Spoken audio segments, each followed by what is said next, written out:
Bonjour, j'ai eu de nombreuses questions concernant le cahier des charges pour le site web que vous avez réalisé.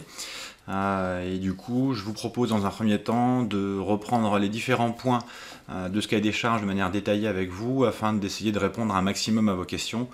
On pourra éventuellement, dans le cadre d'une réunion, pouvoir aborder d'autres questions que je n'aurais pas éclaircies dans cette vidéo. Donc le cahier des charges que vous devez réaliser est découpé en plusieurs points et je vous conseille vraiment d'essayer de le construire et de le structurer dans l'ordre dans lequel il est proposé. Donc le plan est à respecter dans le document que vous allez fournir, et sur le document que vous avez actuellement sous les yeux, j'ai intégré beaucoup de notions de cours. Je vous présenterai aussi d'autres outils qui sont disponibles pour vous sur le cours en ligne et que vous pourrez retrouver aussi également directement sur internet, on en reparlera tout à l'heure.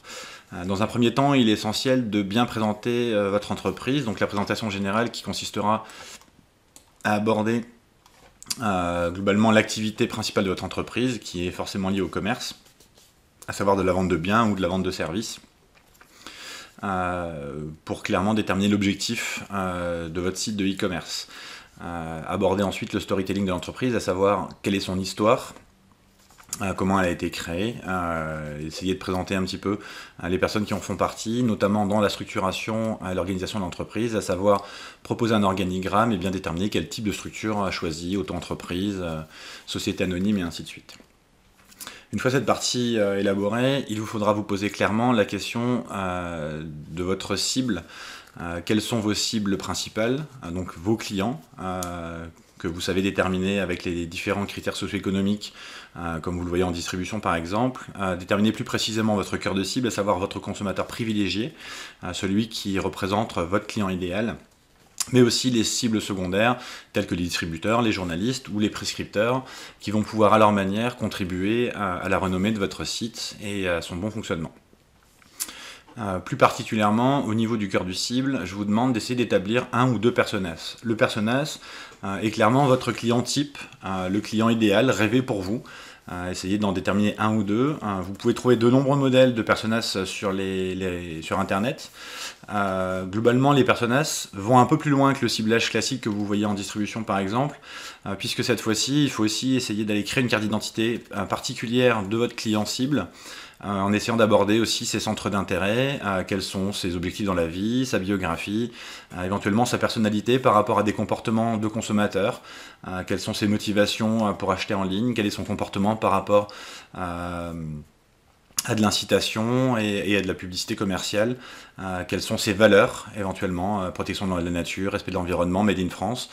Tous ces éléments-là qui, rajoutés aux critères socio-économiques, vont vous permettre de déterminer très clairement votre stratégie future dans les différents éléments de la conception de votre site. À savoir quelle sera la structure de navigation idéale pour votre client en vous basant sur ce personnage, quel sera le choix des couleurs, le choix du contenu, la communauté qu'on va créer autour. Chaque fois que vous poserez une question, imaginez-vous toujours à la place du personnage, de la carte d'identité, en essayant de l'avoir déterminé le plus clairement possible. Et grâce à ça, vous allez pouvoir assez rapidement trancher dans les différents choix que vous aurez à faire par la suite. Bien évidemment, avant d'attaquer la partie sur le site web, une étude de la concurrence est nécessaire.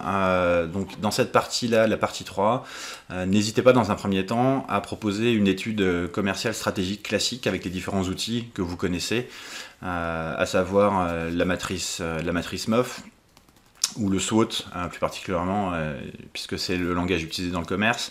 Donc la matrice SWOT, pourquoi pas aborder Pestel et les autres outils que vous connaissez directement. Mais il faudra aussi proposer la présentation d'un site qui sera votre concurrent principal. Donc recherchez, selon le secteur dans lequel vous êtes, qui serait potentiellement votre concurrent direct. Une fois que vous aurez déterminé ce site, on pourra en faire une petite présentation succincte avant d'aborder cette analyse plus détaillée, une analyse experte. Et pour cela, je vous invite à utiliser une des grilles d'audit proposées sur le cours en ligne. La version simplifiée me paraît la plus abordable pour vous. Donc cette grille que vous avez ici sous les yeux, sur laquelle vous pourrez apporter pour chaque point des notations de 1 jusqu'à 5 éventuellement selon les valeurs, dans chaque colonne pour obtenir en dessous automatiquement une note de calcul selon les différentes catégories, à savoir l'aspect technique, la navigation, le graphisme, le design, le contenu, l'aspect e-commerce et l'aspect web marketing. Au niveau de cette grille, les différents éléments à évaluer sont relativement abordables pour vous, puisque vous allez pouvoir les constater en tant qu'utilisateur et en tant que consommateur. La partie la plus complexe éventuellement dans cette grille que vous pourrez laisser de côté serait la partie référencement, puisqu'ici il s'agit d'une notion relativement technique visant à mettre en avant la qualité technique pour améliorer le référencement. Par contre, pour la partie référencement, je vous invite à essayer d'évaluer vous-même le référencement d'une autre manière. Imaginez quelles seraient pour vous, pour ce site concurrent, 4 ou 5 expressions susceptibles d'être saisies par des clients potentiels et regardez le positionnement de la page en saisissant ces valeurs. Par exemple, vous envisagez de faire un site pour un marchand de chocolat sur Nancy. L'idée serait de rechercher certaines expressions, chocolat, qualité, Nancy, et de regarder quel serait le positionnement du site au niveau de la recherche sur Google ou sur un moteur de recherche, et de voir s'il est positionné dans les premières pages et la hauteur où il se trouve. Est-ce qu'il est en premier ou est-ce qu'il n'y est pas? Grâce à ces éléments-là, sur quelques expressions, vous allez pouvoir déterminer si le site est bien référencé ou s'il l'est moins bien, et éventuellement pouvoir déterminer quels sont les termes ou les expressions sur lesquelles vous souhaiteriez vous insister pour vous placer mieux par rapport à votre concurrent. Donc cette grille d'audit pourra très bien être placée dans l'annexe du dossier. Et vous pourrez apporter directement sur le dossier une synthèse, une explication synthétique de votre positionnement par rapport à votre concurrent. Donc insister sur les points forts et les points faibles. L'idée encore une fois est de pouvoir aller concurrencer le site concurrent sur ses points forts et de se positionner mieux que lui sur ses points faibles. Encore une fois dans une stratégie qui vise à toucher le cœur de cible que vous avez déterminé au départ. On attaque ensuite la partie purement technique, à savoir conceptuelle du cahier des charges. La première étape sera pour vous de déterminer un nom de domaine qui sera forcément en lien avec le nom d'entreprise que vous aurez créé. Ce nom de domaine est forcément un nom qui devrait être facile à retenir et assez explicite. Essayez d'éviter les espaces, les caractères spéciaux et les accents et les majuscules. Pour vérifier la validité de ce domaine, vous pouvez aller sur le site de n'importe quel hébergeur, par exemple OVH. J'ai fait ici une recherche sur un nom de domaine qui serait accessoire-apple.fr. Je peux constater que ce nom de domaine est bien disponible, ainsi que d'autres qui sont proposés avec d'autres TLD. Le TLD étant le top level domaine, l'extension qu'on va mettre à la fin, le .fr ou le .com. Je vous rappelle que si vous souhaitez travailler à l'international, il vaut mieux aller sur du .com, et que si vous envisagez de travailler dans plusieurs pays différents, il faudrait acheter le nom de domaine avec chaque extension, .fr, .be, .de et ainsi de suite. Donc prenez le temps de vérifier que le nom de domaine que vous souhaiteriez utiliser est bien disponible. Encore une fois, vous pouvez le faire sur n'importe quel hébergeur. OVH par exemple vous permettra de le faire assez facilement, sans aucune connexion, sans aucune information. Le type d'hébergement, là encore, on avait abordé cette notion-là dans le cours. Vous pouvez là aussi vous retourner vers différents hébergeurs. Je reste sur l'exemple d'OVH qui propose différentes solutions dans les premiers prix abordables, en sachant qu'il existe ensuite des solutions complémentaires. On est ici sur des sites qui sont systématiquement des hébergements mutualisés, qui, à mon sens, en dessous de 50 à 100 000 visites par mois, sont largement suffisants pour un e-commerce compétitif. Au-delà d'une telle fréquentation, il faudra envisager d'aller vers des serveurs qui seraient, eux, complètement dédiés, avec des tarifs qui seraient vraiment différents. Globalement, pour les projets que vous envisagez de mettre en place, a priori, à vérifier selon les ambitions que vous avez, un hébergement professionnel comme celle-ci ou performance, entre 6 et 10 euros par mois pourrait vous convenir, en sachant qu'il faudra y rajouter le prix du nom du domaine, et puis éventuellement quelques petites options de gestion d'adresse mail ou de sécurisation à mettre en place pour le e-commerce. Mais globalement, on est dans des sommes similaires. Voilà. Prenez le temps d'aller regarder un petit peu ce qui se passe sur les différents hébergeurs, de comparer les offres et de pouvoir vous positionner par rapport aux différents critères à aborder. Il faudra aussi réfléchir au coût de développement de votre site. Alors ça va dépendre de plusieurs éléments. Est-ce que ce site va être réalisé par un prestataire extérieur ou à l'aide de compétences internes dans une entreprise qui est la vôtre? Et puis aussi se poser la question de quelle sera sa gestion et son administration. Est-ce que ce sera quelque chose qui sera externalisé?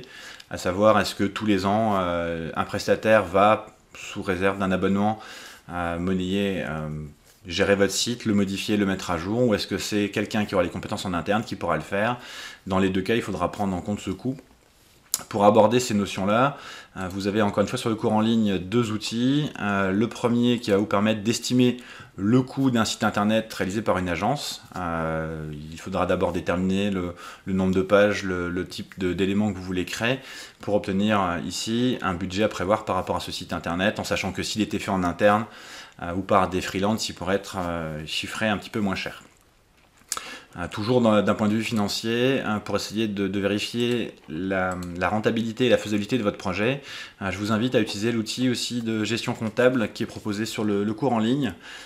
Cet outil vous propose en un petit quart d'heure de remplir les différents champs du premier onglet, à savoir les différents frais d'ouverture, de garantie, de stockage qui sont proposés, d'établir éventuellement certains prêts avec des taux de remboursement, d'y faire figurer vos différentes charges fixes, d'estimer les ventes de vos produits chaque année et le chiffre d'affaires moyen par jour et le chiffre d'affaires mensuel, pour ensuite vérifier globalement la rentabilité de votre projet la première année et puis de pouvoir se projeter à N+2 ou N+3.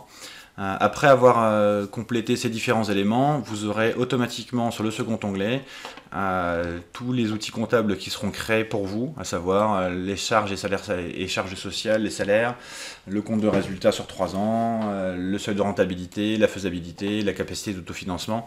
Tous ces éléments-là que vous avez vus en comptabilité vont se remplir automatiquement. Ces tableaux ne sont pas modifiables puisqu'ils sont proposés sur un outil qui est verrouillé. Par contre, une fois terminé, vous pourrez très facilement copier les tableaux qui vous intéressent et les recoller en valeur, vous vous souvenez, collage spécial en valeur 1, 2, 3, pour récupérer sur un autre fichier Excel ce tableau et le remodifier par la suite selon vos souhaits. Donc cet outil pourra aussi vous permettre d'aller vérifier la rentabilité de votre projet, sa faisabilité, et ces documents-là pourront, si vous le souhaitez, être rajoutés en annexe. On attaque ensuite la partie purement structurelle du site. Un des premiers éléments quand on fait un site internet est de déterminer le type de navigation. Plusieurs navigations possibles. Est-ce que vous voulez une navigation verticale, comme c'est le cas ici, c'est-à-dire un menu horizontal qui la plupart du temps va être collé sur le haut de la page et permettre, quand on a un scroll, un déroulement vertical, de ne pas perdre le menu. Ou alors une navigation qui elle sera latérale, un menu qui est fixe sur le côté qui peut éventuellement apparaître, et le choix aussi de savoir si on a un menu burger, ce fameux menu qui au clic va s'ouvrir encore une fois soit de manière verticale soit de manière latérale. Le menu burger est clairement le type de menu présent sur les mobiles aujourd'hui et qui, du fait de l'association des sites internet à la fois sur mobile et sur ordinateur, devient de plus en plus aussi une référence sur certains sites internet pour éviter d'avoir à concevoir 2 menus différents. Donc on arrive de plus souvent aujourd'hui à avoir des menus burger qui sont proposés sur les sites. L'intérêt du menu burger est d'une part le fait de ne pas faire 2 menus différents pour la version mobile et la version PC, mais également de pouvoir avoir beaucoup plus de place disponible pour montrer éventuellement le contenu du site. Donc déjà le choix du type de menu que vous voulez mettre en place qui va être déterminant par rapport à votre activité, à vos valeurs et par rapport à l'image que vous voulez donner de votre site. Ensuite, ici, vous allez pouvoir déterminer de manière schématique l'emplacement stratégique des différents éléments de navigation. Différents éléments de navigation qui sont redéterminés ici en dessous et pour lesquels il faudra vous poser la question et essayer de déterminer le contenu. La navigation principale, elle est obligatoire, c'est la navigation par arborescence. Comme on l'avait pu l'évoquer, on essaye de ne jamais dépasser 3 niveaux de profondeur dans l'arborescence. Il s'agit ici de catégories et de sous-catégories, alors soit d'articles quand il s'agit de blog, soit de catégories de produits quand il s'agit de produits à vendre. Donc déterminer un schéma sous forme d'arborescence de votre navigation principale et ensuite détailler selon vos besoins, votre site et vos attentes les différents éléments potentiels qui seraient à mettre en place dans le cadre d'une navigation secondaire. Plusieurs exemples ici, des filtres qui vont permettre dans une même catégorie de produits de filtrer assez rapidement par taille, par couleur et par forme. D'autres éléments de menu cliquables qui vont être eux complémentaires, l'accessibilité aux conditions générales de vente, aux mentions légales, à différents éléments de contenu qui ne sont pas suffisamment importants pour être dans la navigation principale.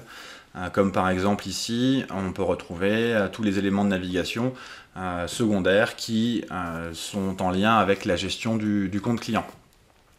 On va retrouver aussi toutes les navigations secondaires qui sont les liens vers les réseaux sociaux par exemple. Donc cette navigation secondaire, qui n'est pas forcément indispensable, il y a toujours certains éléments qui vont compléter la navigation principale, à vous de déterminer lesquels et leur positionnement sur la page et le rôle qu'on va leur attribuer. Une autre navigation, comme on avait pu l'aborder, qui est la navigation transversale, qui elle, encore une fois, n'est pas obligatoire, mais peut correspondre à certains sites internet. Il s'agit dans l'exemple ici de mettre des mots-clés sur les différents articles ou sur les différents produits qui vont permettre de traverser les catégories pour récupérer tous les articles ou tous les produits associés à ce même mot-clé, indépendamment de la catégorie dans laquelle ils sont placés. Dans l'exemple ici, on gère par exemple un blog qui présente les différentes recettes dans des sous-catégories.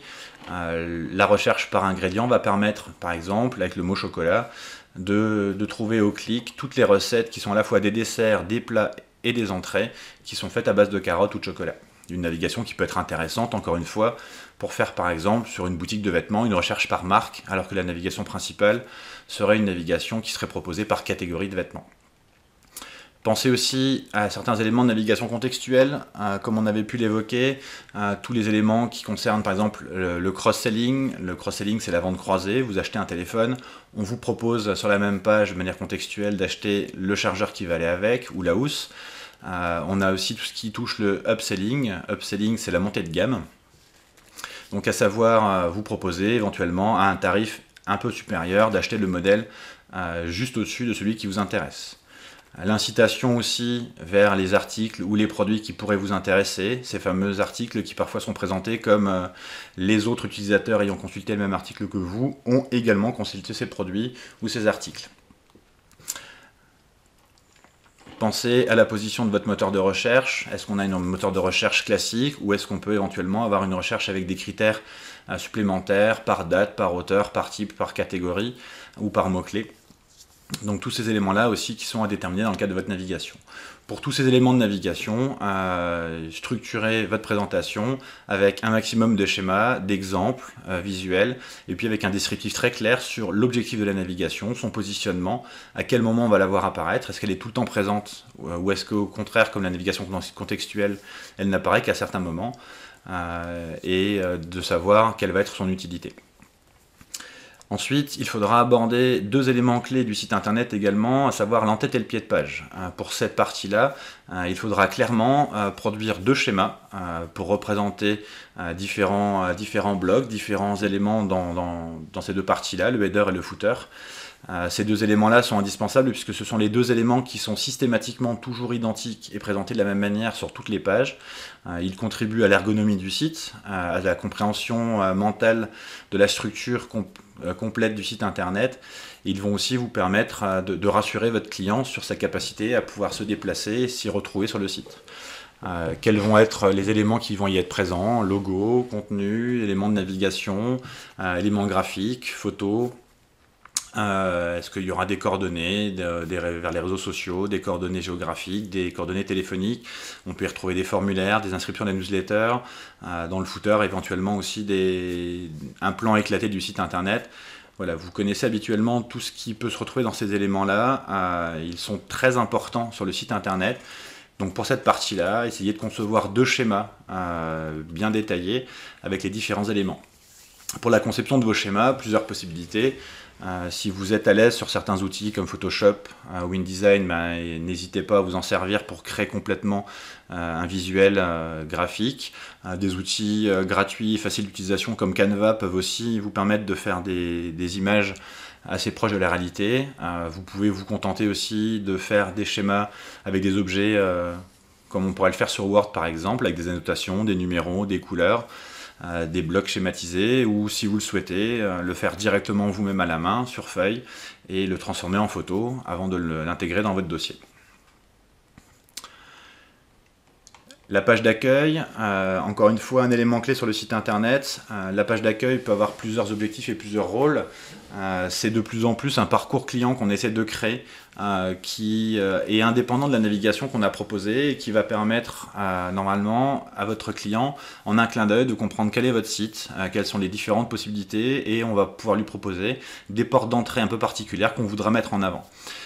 Donc la page d'accueil, essaie de déterminer clairement son objectif par rapport à votre cible et par rapport à votre activité. Quel va être son contenu dans différents blocs, différents éléments, différentes parties, différentes sections. Dans chacune de ces sections-là, essayez de déterminer quel va être le contenu, des images, du texte, des liens. Est-ce qu'il y a une interaction? Est-ce qu'il y a des images qui vont par exemple être dans un slider qui va défiler?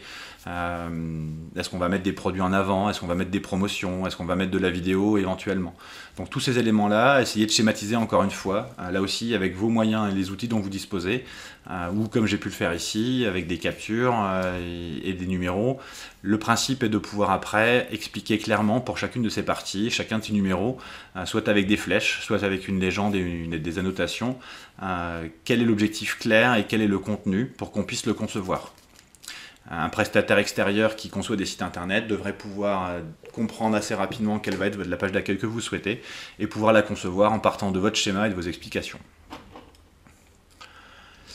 Proposez également de la même manière un schéma détaillé de 2 pages au minimum. Une page produit ou service obligatoirement. Donc j'aimerais absolument voir dans ce cahier des charges le schéma complet d'une page produit avec les différents liens, les descriptifs du produit, les différents éléments qui vont permettre de construire une histoire et de construire votre univers pour que votre client puisse éventuellement s'identifier et choisir votre site et pas un autre à qualité équivalente de produits, de services et de tarifs. Et puis faire de même pour une autre page, alors ça peut être la page de contact ou une page qui sommes-nous qui présente éventuellement votre site et votre activité, ou si vous avez créé un blog pour votre communauté, un article de blog qui serait structuré. Donc là aussi, un schéma clair et détaillé de la page avec des blocs, avec les moyens dont vous disposez, pour savoir où va se situer le titre, où va se situer le descriptif, le type de texte, est-ce qu'il y a un bloc avec des commentaires, est-ce qu'on a des articles liés qui sont proposés, des images, des annotations qui sont mises en place. Là aussi, le schéma doit permettre de créer la page avec la structure que vous avez demandé le plus clairement possible. Pour essayer d'aborder votre site dans sa globalité, un prestataire doit avoir besoin de savoir quels sont les différents types de pages internet qu'on va avoir à consulter. Il y aura une page d'accueil, forcément une page panier. Les pages produits, il faudra déterminer combien de produits vous envisagez de vendre. Est-ce que c'est 10, 20, 30 ou 50 ? Quelles seraient les autres pages indépendantes? Par exemple, les pages conditions générales de vente qui sont des pages indépendantes. La page sur les frais de livraison, les modes de paiement. Alors, quelles seraient toutes les pages qu'il faudrait créer pour essayer de les identifier, de les quantifier? Est-ce qu'il y aurait des articles? Ces articles seraient rangés dans des catégories. Donc du coup, quelles seraient les catégories qui permettraient de ranger les articles de blog? Est-ce qu'il y aurait des pages avec des formulaires, formulaire d'inscription, formulaire de contact, formulaire de souscription, formulaire pour aller avoir accès à une newsletter? Et puis l'éventualité de mettre en place des fenêtres modèles. Les fenêtres modèles sont ces fameuses fenêtres pop-up qui s'ouvrent quand on clique sur un bouton et qui s'ouvrent en surimpression par rapport à votre site. Donc l'idée ici, c'est plutôt de lister de manière très mathématique le type de page qui va exister, d'essayer de quantifier quand c'est possible le nombre de pages qui vont être créées pour qu'on puisse estimer encore une fois le coût de conception du site internet. Il y a ensuite un gros travail sur le contenu et le référencement. Le contenu du site, il faudra essayer de déterminer, donc là vous pourrez le faire de manière rédigée ou sous forme d'une charte éditoriale avec des règles d'écriture assez précises. L'objectif de cette partie-là est de permettre à n'importe qui prendrait connaissance de ce contenu d'être capable d'écrire de manière homogène par rapport à tous les autres éléments du site qui ont déjà été créés. Quelqu'un qui viendrait travailler pour vous devrait pouvoir écrire un article de la bonne manière, avec le bon langage, le bon vocabulaire et la bonne quantité de contenu. Donc, quels seront les types de textes que vous allez mettre à l'intérieur, les descriptifs techniques, les descriptifs plus liés à la partie commerciale, quel type d'image? Encore une fois, on peut mettre des images sur un site internet, mais il faut une certaine homogénéité. Est-ce qu'on veut des images à fond blanc? Est-ce qu'on veut des images avec une mise en scène du produit? Est-ce qu'on veut des images d'une certaine taille, d'une certaine qualité, d'une certaine couleur éventuellement? Est-ce que c'est des images très sophistiquées, des images très simples, très naturelles? Clairement qu'on puisse savoir quand on met une image sur le site internet si elle est en adéquation avec les autres. Pareil pour les pictogrammes ou les différentes vidéos, quelles seraient les règles à adopter pour que le contenu soit homogène sur toutes les pages, même si on était amené à travailler à plusieurs dessus. La charte éditoriale, essayer de déterminer de manière claire quel serait le ton du site internet, le ton employé dans le texte. Est-ce que c'est un ton formel? Est-ce que c'est un ton avec un vouvoiement, un tutoiement, est-ce qu'on est en train de mettre une proximité ou pas avec notre client potentiel, quel est le message qu'on veut faire passer en priorité. Donc là c'est en lien avec les valeurs que vous avez déterminées et avec votre cible. Faire un choix sur le type de vocabulaire, est-ce qu'on veut un vocabulaire très technique, très scientifique ou au contraire très abordable, très familial, et puis là aussi les valeurs que vous voulez mettre en place. Donc dans cette partie, essayez de structurer les règles d'écriture et les règles à prendre en compte pour la conception du contenu de toutes vos pages, produits, articles et pour tous les éléments aussi directement du site internet. C'est aussi en lien par exemple avec la navigation, est-ce que vous voulez qu'on navigue avec des mots ou avec des pictogrammes ou qu'il y ait forcément les deux? Est-ce qu'on privilégie l'aspect visuel ou l'aspect texte? Tous ces éléments-là doivent vous permettre de clairement expliquer comment écrire un contenu sur votre site internet. Ne pas oublier dans cette partie-là le lien avec le référencement, puisque le référencement qui s'appelle le SEO, le référencement naturel, va se baser, au-delà de d'autres éléments techniques qu'on n'abordera pas ici, sur le choix de mots-clés qu'on va essayer de mettre en situation dans notre contenu, afin de permettre aux moteurs de recherche tels que Google de contextualiser et de trouver que notre contenu sera plus pertinent qu'un autre. Donc la mise en place de certains mots-clés dans des phrases rédigées avec une certaine règle d'écriture va permettre, entre autres, en plus d'autres éléments, d'améliorer votre référencement et votre positionnement sur les moteurs de recherche. Il faudra ensuite aborder l'aspect graphique.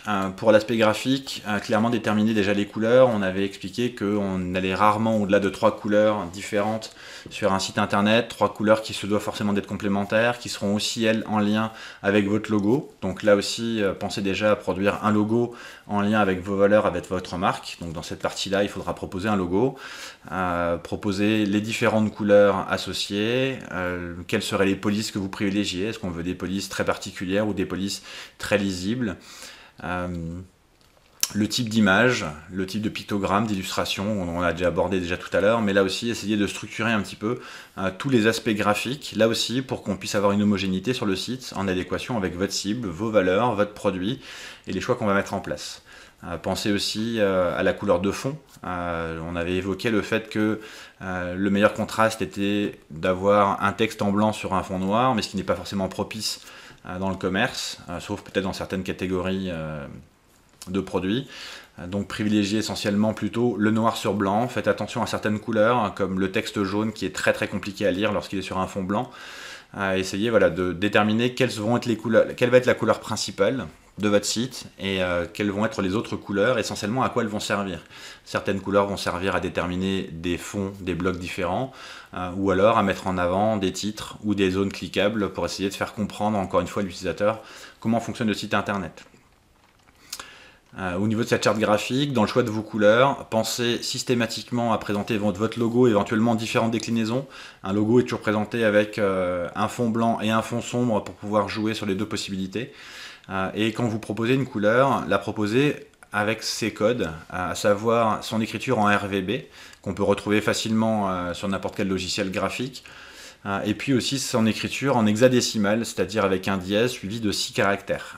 Pour les retrouver, ces couleurs, on peut le retrouver facilement sur internet. N'importe quel générateur de code hexadécimal sur internet va vous permettre de le faire. Ici, je vais pouvoir choisir par exemple le rouge qui m'intéresse ou le violet qui m'intéresse et retrouver ici sa valeur en hexadécimal. On en a certains aussi qui vont pouvoir convertir l'hexadécimal en RVB ou l'inverse. Donc l'objectif pour vous est de pouvoir coder clairement une bonne fois pour toutes dès le départ le code couleur que vous voulez utiliser afin qu'on puisse après s'en servir systématiquement pour ne pas avoir de variation de couleur sur le site internet lors de sa conception. La partie interactivité, il s'agira ici d'essayer de déterminer quels sont tous les éléments que le client ou l'utilisateur vont pouvoir modifier ou personnaliser ou avec lesquels ils vont pouvoir interagir. Est-ce qu'il y a un espace client dans lequel je peux gérer mon compte, accéder à certaines informations? Est-ce que je peux modifier des préférences d'affichage, de couleur, de luminosité? Par exemple, placer certains éléments de menu de manière personnelle. Quels sont les outils interactifs, les favoris potentiels, mettre en place une wishlist avec les articles qu'on aime bien, la possibilité de mettre des notations sur des produits, des articles ou une notation avec des étoiles, la capacité de partager facilement un produit ou un article ou la page sur les réseaux sociaux, est-ce qu'on autorise des commentaires, Encore une fois, est-ce que ces commentaires vont être modérés? De quelle manière? A priori, avant leur publication, ou a posteriori, avec l'aide de moteurs, de robots, qui eux vont interdire certains termes de vocabulaire? Est-ce qu'il y a des forums avec lesquels les utilisateurs vont pouvoir interagir dans le cadre d'une fidélisation et de la création d'une communauté, comme on avait pu l'évoquer? Est-ce qu'on va proposer par exemple des tutoriels ou des forums qui proposent des solutions permettant à la fois à l'utilisateur de venir consulter vos produits et les acheter, mais en même temps de participer, de proposer certains éléments pour essayer de générer du trafic et de faire en sorte que les utilisateurs et les clients reviennent sur votre site, non pas uniquement pour acheter des produits, mais aussi parce qu'ils font partie d'une communauté. Je vous rappelle que l'objectif final sur un site de e-commerce, c'est d'une part de transformer votre prospect en client, par la suite de le fidéliser, et l'étape ultime est d'en faire un ambassadeur, afin qu'il puisse lui faire de la recommandation par rapport à vous. Donc là aussi, la mise en place de forums, de communautés et la gestion des réseaux sociaux est relativement importante. La partie responsive design, j'ai apporté très peu d'éléments là-dessus, mais je voulais juste que vous compreniez bien que votre site ne se présentera pas de la même manière sur toutes les plateformes, selon les navigateurs, selon la taille des écrans, les résolutions et selon le type d'outils utilisés, à savoir un mobile, une tablette ou un ordinateur de bureau. Bien comprendre que à chaque fois que la largeur de l'écran va rétrécir, va se réduire, les blocs qui habituellement sont les uns au-dessus des autres vont se présenter les uns en dessous des autres. Donc essayez pour les différentes pages que vous avez présentées tout à l'heure d'envisager quel serait votre souhait pour que la présentation, en s'écrasant sur un mobile par exemple, soit différente et reste pour vous intéressante pour votre utilisateur ou votre client. Donc ici, l'idée serait de reprendre les schémas des pages précédentes pour essayer d'aborder la présentation de votre site dans une version mobile par exemple, pour voir à quoi votre site ressemblerait. Ne pas oublier d'évoquer les perspectives d'évolution à la fois commerciale mais aussi sur votre site internet. Imaginons que vous souhaitiez peut-être dans un an ou deux vous développer à l'international ou alors proposer des réservations en ligne ou du click and collect. Il n'est pas question pour l'instant de le mettre en place. Par contre, le fait de connaître les différentes évolutions possibles par la suite vont vous permettre d'anticiper ces choix-là techniquement et de ne pas avoir de décision bloquante dans la conception du site internet, ce qui évitera par la suite de devoir faire une refonte complète et ce qui permettra de simplement développer des modules supplémentaires sur votre site internet. Et enfin, dernier élément à aborder, mais pas des moindres, quelle serait votre stratégie de communication et de fidélisation? Donc tous les éléments qu'on va pouvoir mettre en place pour essayer de fidéliser le client, à savoir, encore une fois, créer un blog, les tutoriels, les conseils, la possibilité de partager des looks quand on est dans le cosmétique ou dans l'habillement. Quels sont les réseaux sociaux que vous choisiriez? Quelle serait votre utilisation de ces réseaux? Quel serait le but de vos posts? Est-ce que ce serait la notoriété? Est-ce que ce serait de la prospection? Est-ce que ce serait une manière d'assurer simplement une présence? Ou alors de pouvoir mettre en avant vos valeurs par rapport à l'environnement, par rapport au Made in France par exemple? Quelle serait votre communauté? Essayez de la décrire. Est-ce que ce serait une communauté de personnes qui viennent partager, échanger des conseils, des tutoriels éventuellement? Quelle serait votre stratégie commerciale de fidélisation? Qu'est-ce qui serait mis en place selon vous pour fidéliser vos clients par le biais d'une newsletter par exemple, par le biais d'offres promotionnelles, de codes de fidélité, de réduction, une stratégie assez agressive au niveau des tarifs? Voilà, quelle serait votre stratégie à ce niveau-là pour essayer de faire en sorte que votre site puisse sortir du lot et de pouvoir générer toujours plus de trafic et évidemment plus de ventes et plus de conversions au niveau commercial. Voilà, en espérant que les éléments présentés sur ce cahier des charges sont un peu plus clairs, on peut envisager que ce document fasse globalement entre 15 et 20 pages. Pensez à y mettre un sommaire automatique, à présenter une page de couverture soignée en y faisant apparaître le nom de toutes les personnes qui ont participé à ce travail. Si vous avez décidé malgré tout de faire des maquettes sur un outil de conception de site web quel qu'il soit, n'hésitez pas à mettre le lien éventuellement. Par exemple, certains ont peut-être envie de faire malgré tout une maquette sur Wix ou sur d'autres outils de ce type-là. N'hésitez pas à mettre le lien pour que je puisse le consulter et à y présenter un maximum de captures d'écran dans votre dossier. Lorsque les informations ne sont pas suffisamment importantes pour être présentées dans le corps du dossier, mettez-les en annexe, là aussi avec une table des annexes pour présenter les différentes captures et les différents documents proposés comme les tableaux, les grilles d'audit et ainsi de suite. Voilà, au revoir.